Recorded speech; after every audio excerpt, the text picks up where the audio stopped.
बोलिए सदगुरुदेव की जय। एक बार दो नागरिक आपस में बात कर रहे थे।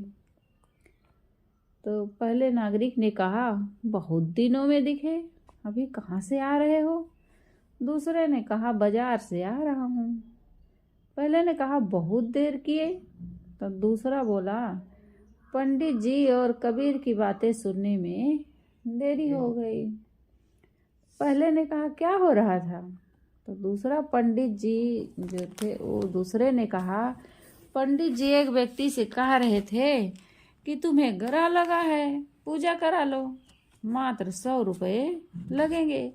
उसने कहा 100 नहीं है। तो पंडित जी 100 से 50 कह दिए। 50 से 25 करते 1 रुपया पर आ गए। उसने कहा 1 रुपये भी नहीं है। तब पंडित जी ने कहा, तब तो तुम्हें ग्रह भी नहीं लगा है। जिसके पास 1 रुपया भी नहीं है उसे ग्रह लगकर भी क्या करेगा? ये सब कबीर साहब सुन रहे थे। उसने कहा, पंडित बाबा, तुम्हारे हृदय में अज्ञान ग्रह कब से लगा है जो तुम दूसरे को ग्रह ग्रसित बतलाते हो? मैं तो ही पूछो, पंडित जना हृदय ग्रहण लागू कही खाना। कहाँ कबीर इतनो नहीं जान, कौन शब्द गुरु लागा कान। कबीर साहब कहे कि पंडित बाबा, तुम्हारे हृदय में अज्ञान का ग्रह कब से लगा जो तुम दूसरे को ग्रह ग्रसित बदलाते हो? पंडित जी घबरा गए। तब कबीर ने कहा, जब इतना भी नहीं जानते तब तुम अपने शिष्यों को उनके कानों में लगकर क्या बतलाते हो? तुम्हें इतना भी पता नहीं है। दूसरे ने कहा, उनको कितना कष्ट दिया गया, यहाँ तक कि जंजीरों में बांधकर गंगा में फेंक दिया गया, तब भी बच गए। उनको मारने के सभी प्रयत्न विफल हो गए। वह है कि अजर अमर होकर आया है। ने कहा कि वह कबीर साहब ऐसा है कि वो अजर अमर होकर आया है। अब इस बुढ़ापा में भी उनका संघर्ष जारी है। एक दिन तो असरे आम कह रहे थे कि यहाँ के पंडित पुजारियों को अहंकार है कि काशी में मरने से मुक्ति होती है और मगहर में मरने वाला गधा होता है। मैं इनके इस अहंकार को चुनौती दूंगा। तो पहले ने कहा, क्या वे इस पूर्ण भूमि काशी का त्याग करेंगे? तो दूसरे ने कहा, हाँ। पहले ने कहा, अद्भुत साहस है। दूसरे ने कहा, अच्छा भाई चलो चलें, बहुत समय हो गया है। एक दिन मंदिर के चबूतरे पर 4 पंडित बैठे बात कर रहे हैं। तो पहले पंडित ने दूसरे से कहा, कहो महाराज, दर्शन कर लिए विश्वनाथ जी के, कैसी लगी काशीपुरी? दूसरे ने कहा, मैं तो धन्य हो गया यहाँ आकर। जहाँ साक्षात शंकर भगवान विराजमान हैं, वहाँ की शोभा क्या पूछना। हम तो भाई मिथिला के पंडित हैं। काशी जी की जैसी महिमा सुनते थे वैसे ही यहाँ आकर देखी मैंने। तीसरा जो था वो कहा, ये काशीपुरी शिव जी की त्रिशूल पर बसी है। तीसरे व्यक्ति ने कहा कि ये काशीपुरी शिव जी की त्रिशूल पर बसी है, ये मुक्ति भूमि है। यहाँ चारों खानी के जितने देहधारी जीव हैं शरीर त्याग करने पर मुक्त हो जाते हैं। फिर वो चाहे जैसे कर्म करें, केवल वहाँ जाके शरीर छोड़ने की ज़रूरत है, बस वो मुक्त हो जाएंगे। तो चौथे ने कहा, यहाँ मरने वालों को भगवान शंकर तारक मंत्र सुनाकर मुक्त कर देते हैं। इसीलिए ऋषि मुनि देवदानों नर नाग किन्नर सभी यहाँ मरने की आशा लगाए रहते हैं। बड़े बड़े चारवाक के चेले भी जो अपने जीवन में आत्मा परमात्मा को नहीं मानते, वे भी बूढ़े हो जाने पर भगवान विश्वनाथ के मंदिर में माला लेकर बैठ जाते हैं। दूसरा एक पंडित का प्रवेश हुआ इतने में, और तो दूसरा, आप कब से पधारे हैं यहाँ? आप तो हमारे मिथिला के बड़े पंडित हैं। तो पांचवें ने कहा, 1 महीना हो गया। तो दूसरे ने कहा, मुझे तो ये 1 सप्ताह हुआ है आए, और कहो कुशल मंगल, अभी किधर से आ रहे हो? पांचवें ने कहा, 10 में घाट से आ रहा हूँ, एक बात सुनी है। दूसरे ने कहा, क्या? यहाँ के प्रसिद्ध संत कबीर साहब जी मुक्तिधाम काशी को त्याग कर मगहर जाने वाले हैं। दूसरे ने कहा, क्यों? पहले ने कहा, अरे जाने दो, उसका क्या नाम लेते हो? तो दूसरे ने कहा, अरे आप ये क्या कह रहे हैं? उनके जैसे संत तो खोजने में नहीं मिलेगा। मैं तो उनके दर्शन कर कृतार्थ हो गया। संतों की जो रहनी शास्त्रों में बताई गई है वे सब के सब उनमें विद्यमान है। ऐसा साफ साफ कहने वाला दुनिया में मिलना दुर्लभ है। दूसरे ने कहा, दूसरे से, बताओ महाराज, मुक्ति भूमि काशी का त्याग वे क्यों कर रहे हैं?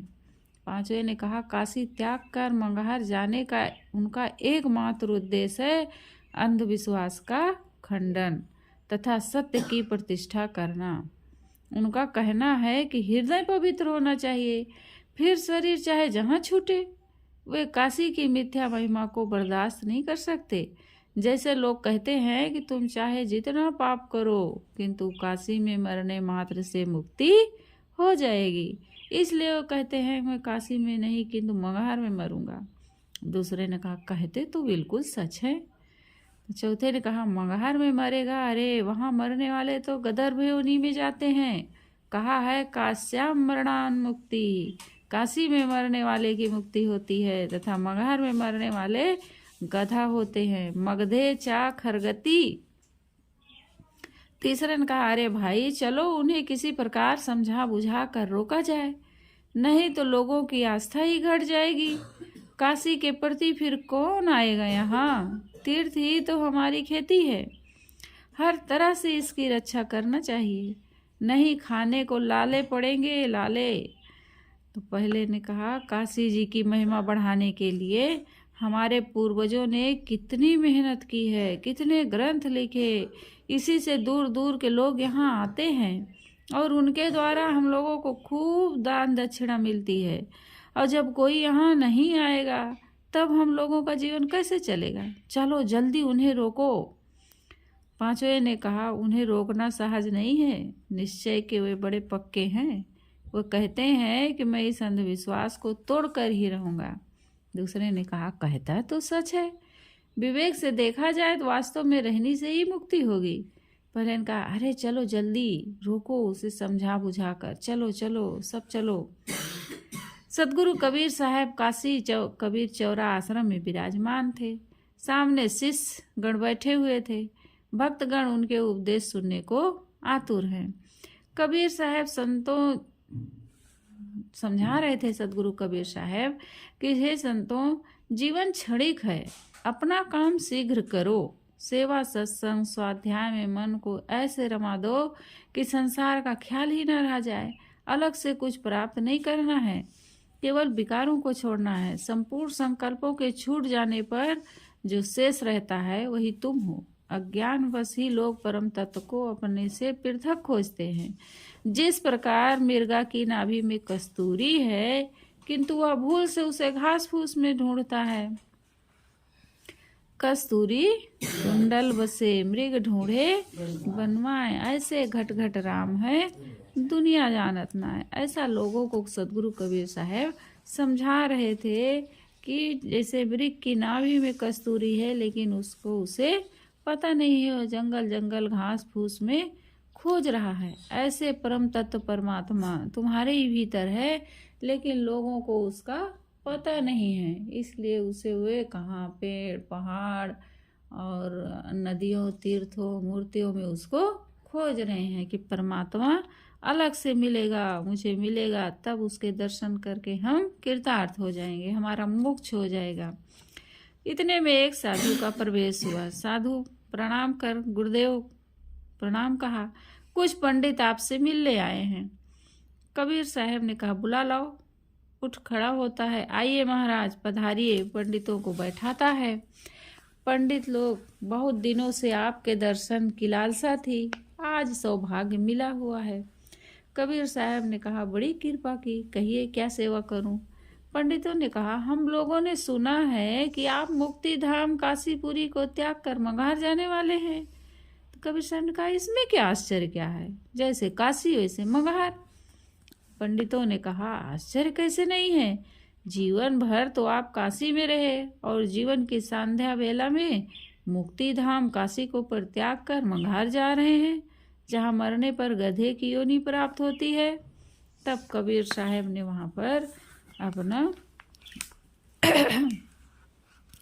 अपने शब्दों को गाया। लोगा तुम ही मति के भोरा है, लोगों तुम लोग बुद्धि के भोले हो। जो पानी पानी मिल गयो त्यो धुर मिला कबीरा, जो मैथिल को साचा ब्यास तोहरा मरण हुए मंगहार पास। साहब ने कहा अगर तुम भी मिथिला के सच्चे पंडित हो तो तुम्हारा भी मरना मंगहार में होना चाहिए। मंगहार मरे मरे नहीं पावे, अंते मरे तो राम ल जावे। अगर मंगहार में मरोगे तो तुम मरोगे नहीं, अमर हो जाओगे। और दूसरी जगह अगर मरते हो तो फिर राम को अपने लजाते हो। क्यों नहीं मरने पाओगे? मंगहार का अर्थ होता है मग यानी रास्ता, हर यानी ज्ञान।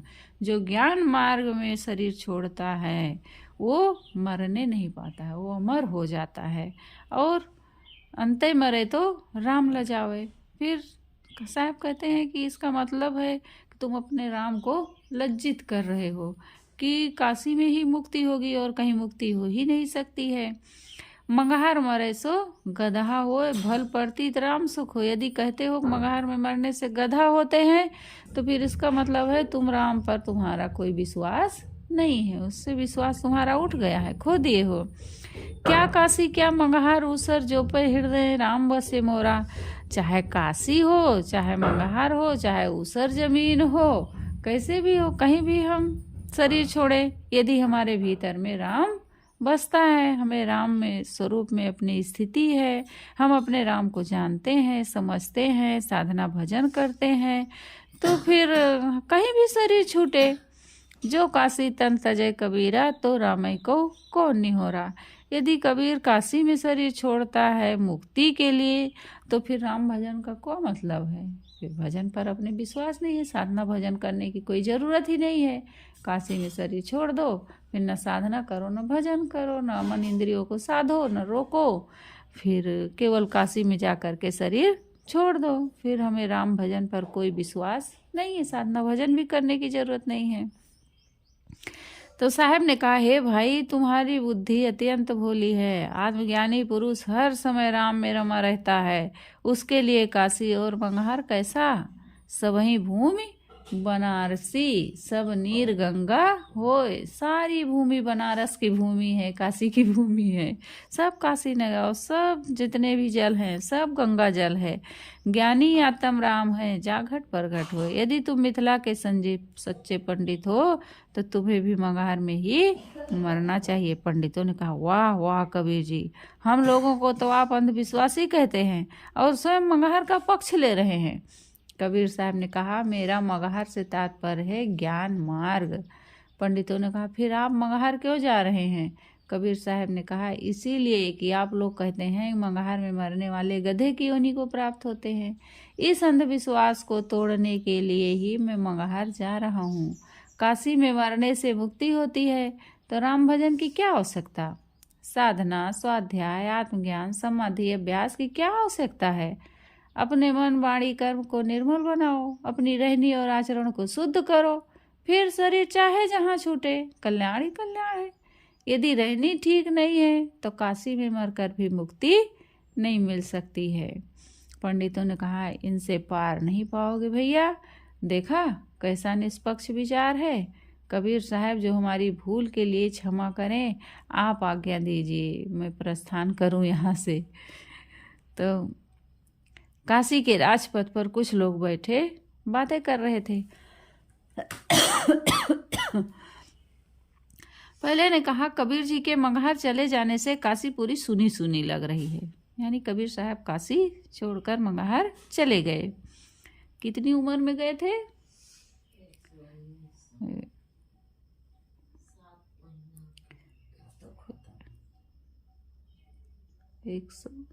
119 साल की उम्र में कबीर साहब काशी गए थे।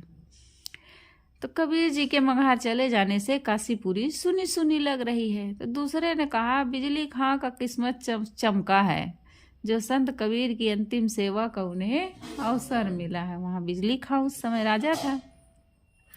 तीसरे ने कहा बहुत दिनों से वो चाह रहा था कि गुरुदेव हमारे यहाँ निवास करें, बहुत दिन से उसका मन था, लेकिन कबीर साहब जा ही नहीं रहे थे।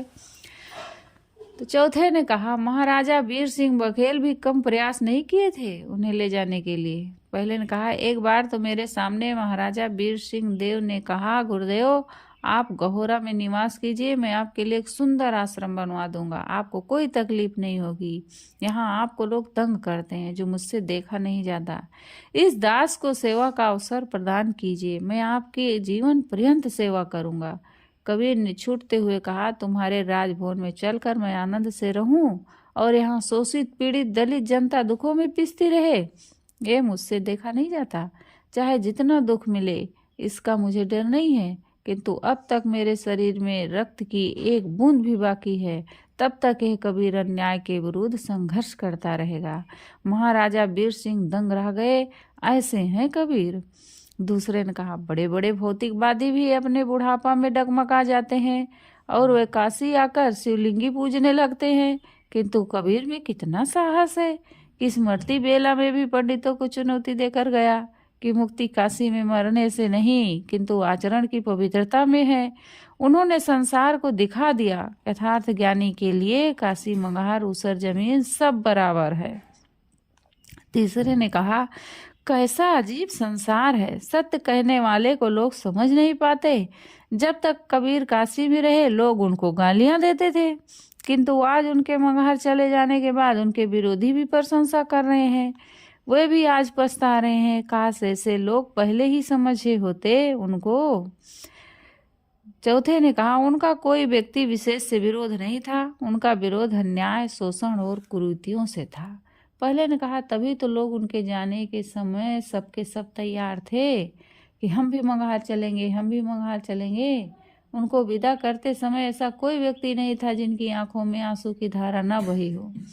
टकटकी लगाए लोग दूर तक जाते उनको देखते रहे। अंत में जैसे जुआड़ी समस्त पूंजी जुआ में हार कर लौटता है, वैसे सब लौट आए। दूसरे ने कहा, धन्य है मंगहार की उस पुण्य भूमि को जहाँ ऐसे महान आत्मा का पदार्पण हुआ।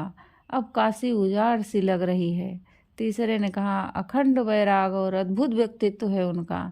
बड़े बड़े राजे महाराजे उनके शिष्य हुए, परंतु उन्होंने किसी से कुछ नहीं चाहा, जो कुछ मिला सब लुटा गए। चौथे ने कहा, उनके जैसा संत दुर्लभ है।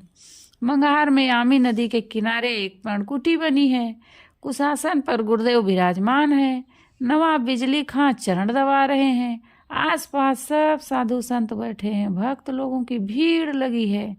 कबीर साहब 10 दरवाजे का ये पिंजरा पुराना हो गया है, मतलब उपदेश कर रहे हैं सदगुरु कबीर साहब कि 10 दरे का पिंजरा, तांबे पंछी कौन, रहबे को अचरज है जात अचंभव कौन। सदगुरु कबीर साहब उपदेश कर रहे थे कि 10 द्वारे का ये पिंजरा पुराना हो गया है, देखो ये पंछी कब तक और रहता है इस पिंजरा में।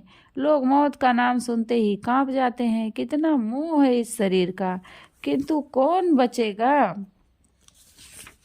जो संसार में आया वो गया है, आए हैं सो जाएंगे। राजा रंक फकीर, एक सिंहासन चढ़ चला, एक बंधा जात जंजीर। बिजली खां सिंहासन और जंजीर सब तो यही छूट जाते हैं गुरुदेव। बिजली खां ने कहा, सिंहासन और जंजीर तो सब यही छूट जाते हैं गुरुदेव। कबीर साहब ने कहा, तुम ठीक कहते हो, बिजली भौतिक सिंहासन, तुम ठीक कहते हो, बिजली भौतिक सिंहासन और जंजीर अवश्य छूट जाते हैं, किंतु जिनके मन वाणी और कर्म निर्मल है, ऐसे वासना मुक्त पुरुष परम शांति एवं स्वरूप स्थिति रूपी सिंहासन पर बैठ कर जाते हैं।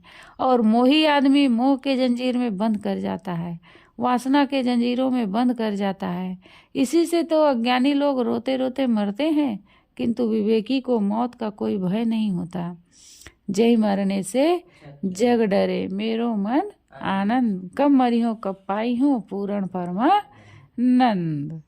जो महापुरुष होते हैं वो मौत से डरते नहीं हैं। तो एक साधु इतने में प्रवेश किया।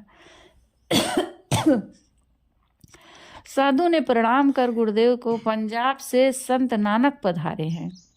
उसने कहा, पंजाब से संत नानक पधारे हैं। कबीर साहब ने कहा, सादर लिवा लाओ। साधु गया, नानक प्रणाम कर, धन्य भाग जो आपके दर्शन हुए, बहुत दिनों से आपके दर्शन की लालसा थी। कबीर साहब ने नानक को हृदय से लगा लेते हैं। नानक कुशल तो है ना? अच्छा हुआ चले आए, अंतिम दर्शन मिला है। नानक साहब ने कहा, जब आप आज से बहुत पहले पंजाब गए थे तब नदी के किनारे आपका दर्शन हुआ था। थोड़े समय से उस सत्संग ने मेरी काया पलट कर दी।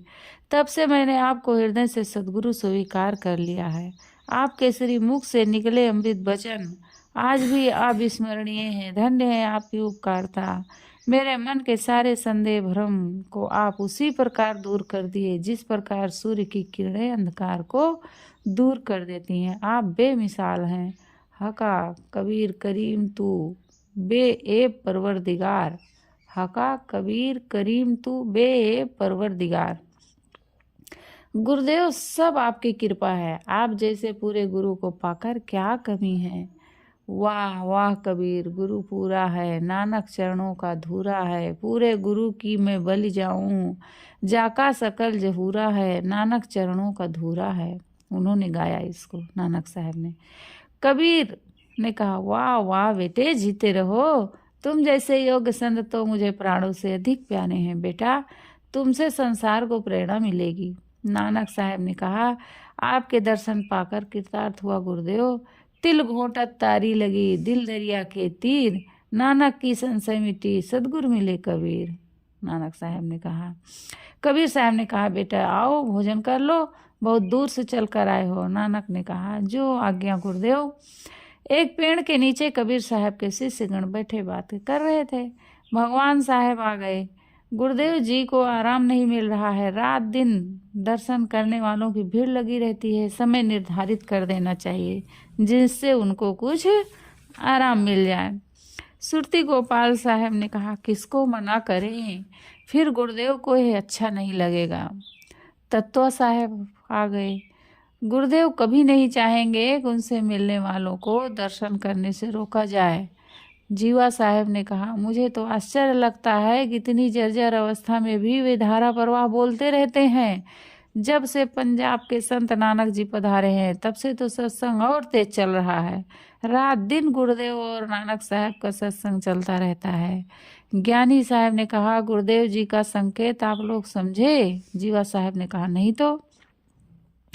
ज्ञानी साहब ने कहा, उनके संकेत से लगता है कि वो ज्यादा दिन नहीं रहेंगे। सुरती गोपाल साहब ने कहा, अब तो औषधि भी नहीं लेते हैं, कभी कभी गुरुदेव वीर सिंह जूदेव की याद करते हैं। भगवान साहब ने कहा, गुरुदेव कह रहे थे कि मेरे मरने के बाद इस मिट्टी के लिए झगड़ना मत। वीर सिंह जूदेव को भी ये बात समझा देना। सुरती गोपाल साहब ने कहा, गुरुदेव बहुत दूर तक सोचते हैं। वे जानते हैं कि उनकी मृत्यु के बाद उनके शव को जलाने और दफनाने को लेकर झगड़ा न खड़ा हो, क्योंकि उनके शिष्यों में हिंदू और मुसलमान दोनों हैं। भगवान साहब ने कहा, चलो भाई गुरुदेव जी के पास चले। सदगुरु कबीर साहब तखत पर बैठे हैं, सामने शिष्यगण बैठे हैं। नवाब बिजली खा पंखा कर रहे हैं। भक्तगण टकटकी लगाए गुरुदेव को देख रहे हैं। उनके अमृत वचन सुनने को आतुर हैं। कबीर साहब सबको समझा रहे हैं, संतों एवं सज्जनों, जीवन क्षणिक है। श्वास जो आ रहा है और लौट कर पुनः ना आए, इसमें क्या आश्चर्य क्या है। इसलिए शीघ्रात शीघ्र स्वरूप स्थिति में स्थित हो। क्या छूटेगा और क्या मिलेगा। यह जीव अकेला आया है और अकेला जाएगा। प्राणी पदार्थों में मोह ममता करना ही बंधन है। विवेक से मोह का समन करते रहो। रुक कर, मेरी ममता मर गई, अब मैं पूर्ण सुखी हो गया। अब ये शरीर दगली दोबारा नहीं पहनूंगा। अब सांसारिकता की ठंडी नहीं लगेगी। सुर नर मुनि और देवता, 7 दीप 9 खंड, कहाँ है कबीर सब हो गया। देह धरे को दंड, ये देह ही नहीं रहेगी तो दंड किसे मिलेगा। मैं यही चाहता हूँ कि आप लोग भी सब आशा चाहना त्याग कर मेरे जैसे परम सुखी हो जाओ। जो तू चाहे मुझको छाड़ी सकल की आस, मुझे ही ऐसा होए रहो, सब सुख तेरे पास।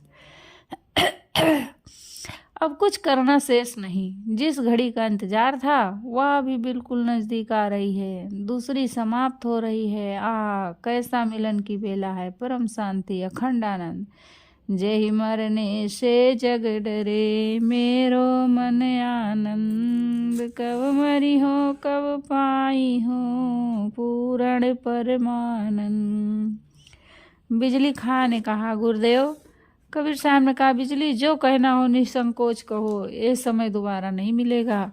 बिजली ने खां ने कहा, गुरुदेव आपके इंतकाल के बाद आपकी आखिरी रस्म किस कायदे से अदा की जाए? हुजूर, बंदा आपके हर हुक्म का तालीम करेगा। कबीर साहब ने कहा, बिजली मैं आदमी हूँ, सिर्फ आदमी, और आदमियत की शिक्षा देता रहा। हिंदू और मुसलमान दोनों नाम झूठे हैं, इसलिए जलाने और गड़ाने को लेकर कभी झगड़ा मत करना। जब जैसा हो कर देना, मैं जलाने और गाड़ने के आग्रह में नहीं हूँ। चाहे जलाओ चाहे गाड़ो, इससे कोई फर्क नहीं। तुम इंसान हो, शुद्ध इंसान रहो। मजहबी भावना को त्याग कर आपस में भाईचारे का बर्ताव करना, प्रजा का पुत्र के समान पालन करना, ऐसा काम करो जिससे ऊंच नीच की खाई पट सके और हिंदू मुसलमान ही नहीं किंतु पूरी दुनिया को अपने में समा सको। ऐसा विशाल हृदय बनाओ।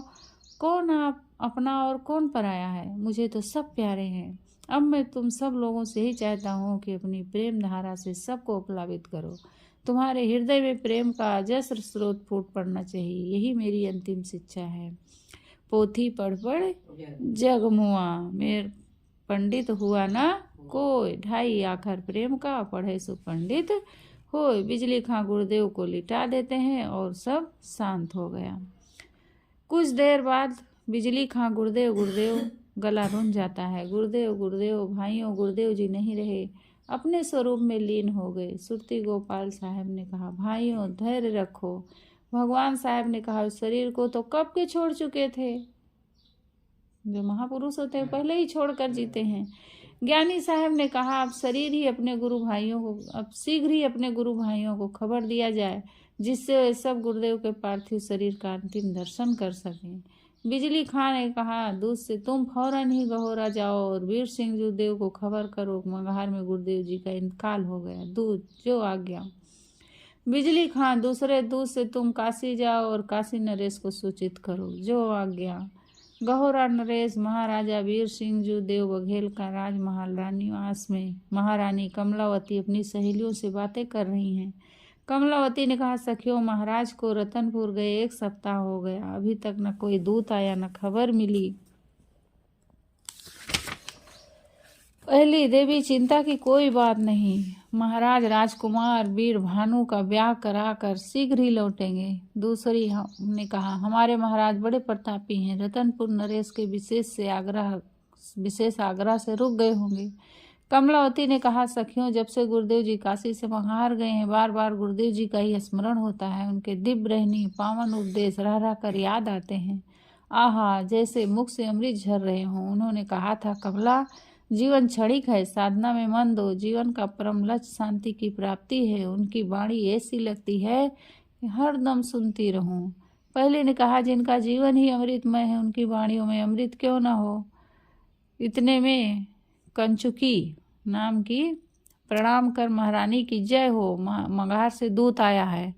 कमलावती ने कहा, मगहर से? क्या नवाब बिजली खां भेजे हैं? मैं उससे गुरुदेव जी का कुशल पूछूंगी। दूत को शीघ्र बुला लाओ। कंचुकी जाती है और कुछ क्षण में दूत के साथ प्रवेश करती है। कंचुकी प्रणाम कर महारानी की जय हो, दूत सामने खड़ा है। दूत प्रणाम कर महारानी की जय हो कंपित स्वर में, मैं नवाब बिजली खां का दूत हूँ, रुक जाता है। कमलावती, बोलो चुप क्यों हो, क्या खबर लाए हो? सदगुरु श्री कबीर साहब जी कुशल से तो है ना? उनका स्वास्थ्य तो अच्छा है। हमारे गुरु भाई बिजली खां का कुशल कहो।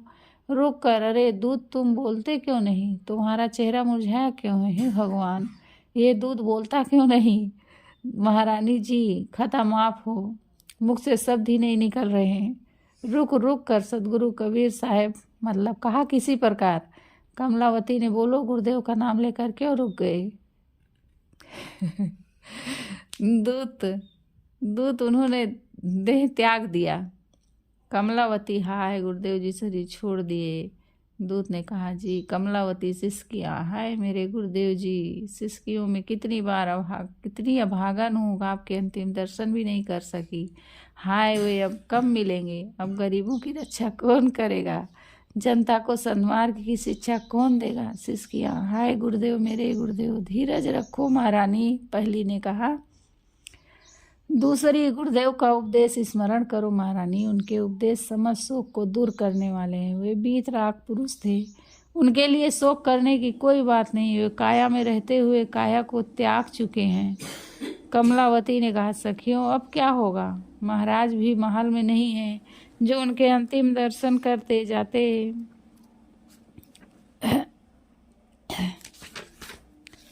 तीसरी ने कहा, तुरंत ही दूध भेजा जाए, महाराज सुनते ही चले आएंगे। कमलावती, सखी तुमने अच्छी बात कही। तुरंत उनको दूध भेजा गया। मंगहार में बिजली खां सब संत भक्त समाज बैठे थे। बिजली खां ने कहा, पूजनीय संतगण तथा मेरे गुरु भाई भक्तों, अब बताओ क्या करें। गुरुदेव जी को देह त्याग के लगभग 3 दिन हो रहे हैं। कब्र बनाकर तैयार हो चुका है। बहुत से संत भक्त भूखे प्यासे दूर दूर से आए हुए हैं, सबको देखना है।